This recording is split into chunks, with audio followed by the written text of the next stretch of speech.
The conversation surrounding Cheryl Miller's potential return continued to spread through basketball circles like a quiet storm, the kind that begins as a whisper and grows into something unavoidable. Each new update, each rumor, each anonymous source only fed the growing belief that the WNBA was standing at the edge of a monumental shift, the kind of shift that doesn't just affect a team, but alters the direction of an entire league. And behind it all was the Indiana Fever, a franchise with more attention on it than ever before, not because of dominance or championships, but because its internal tension had become a symbol of everything the league was struggling to contain. A locker room torn between old and new, a young superstar carrying impossible expectations, and a leadership void that no amount of social media buzz could fix. Into that chaos walked the idea of Cheryl Miller, a possibility that electrified fans who remember her greatness and intrigued those who knew her only by reputation. As the discussions intensified, it became clear that the Fever situation wasn't just a storyline, it was a crossroads. Caitlin Clark's rise had brought in millions of new fans, but with her popularity came pressure the league had never witnessed at this scale.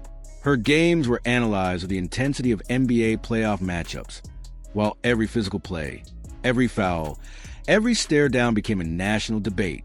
There were nights when Clark looked like she was carrying the entire WNBA on her shoulders, and nights when weight threatened to crush the joy out of the sport she loved. The Fever struggles, the miscommunication, the lack of structure, all of it created an environment where even greatness struggled to flourish. And for Steve Simon, a man who had invested years into rebuilding the franchise, watching this slow unraveling became unbearable. That's why the idea of Miller became more than a rumor. It became a lifeline. Steve Simon didn't just want a coach who could draw up plays. He wanted a figure who could restore order, someone who could walk into a room and command silence without raising her voice, someone whose presence meant accountability, discipline, and excellence. Cheryl Miller embodied all of those things, and the more fans imagined her walking down the Fever hallway, clipboard in hand, eyes sharp with purpose, the more the idea felt like destiny rather than speculation. She represented everything the Fever lacked, and everything Caitlin Clark needed to ascend from rookie sensation to a true generational icon. The thought of Miller stepping into that leadership role sparked a wave of nostalgia and excitement. She had been a force of nature in her prime, redefining what women's basketball could be long before anyone cared enough to broadcast it. Those who watched her play remembered her fearlessness, her precision, the way she elevated everyone around her. Her mentality was forged in an era of scarcity, when recognition was minimal and respect had to be earned with every drop of sweat.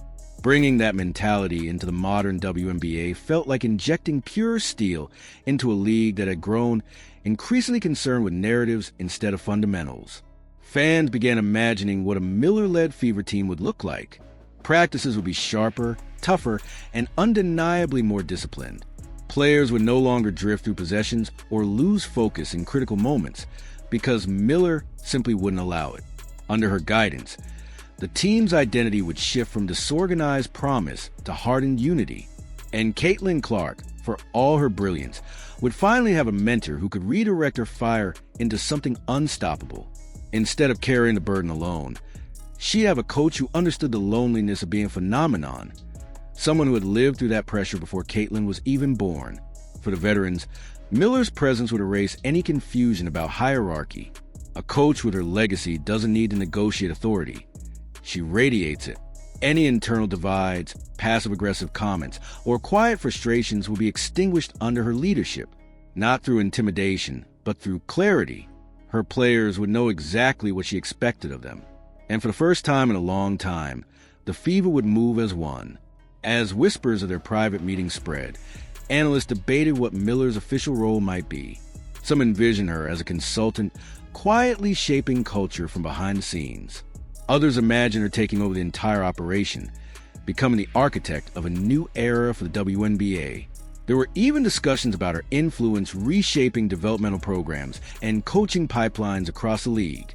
For years, fans have questioned why legends like Miller, Staley, Leslie, and Swoops weren't being utilized as the intellectual backbone of the league. If Miller stepped in now, she could become the spark that brings the legends back into fold, creating a generational bridge between the pioneers and the rising talent.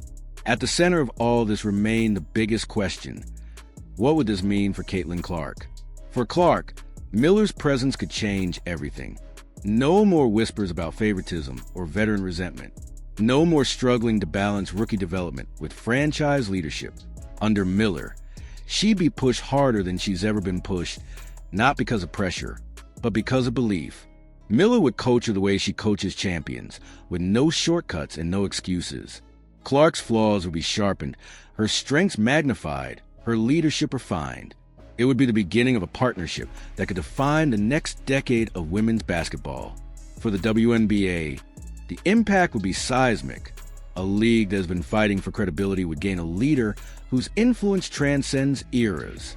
Miller's return would send a message to every player, every fan, and every critic that women's basketball is entering a new chapter. One built on respect, excellence, and a commitment to elevating the sport beyond controversy and chaos. And in that future, the Fever wouldn't just be a struggling franchise. They would be the epicenter of a renaissance. Do you think Cheryl Miller is the missing piece the Fever need to unlock their true potential? Could her leadership reshape Caitlin Clark's future and stabilize the entire WNBA? Let me know in the comments. And if you want more dramatic deep dives like this, make sure to like the video, subscribe to the channel, and turn on notifications so you never miss a new story.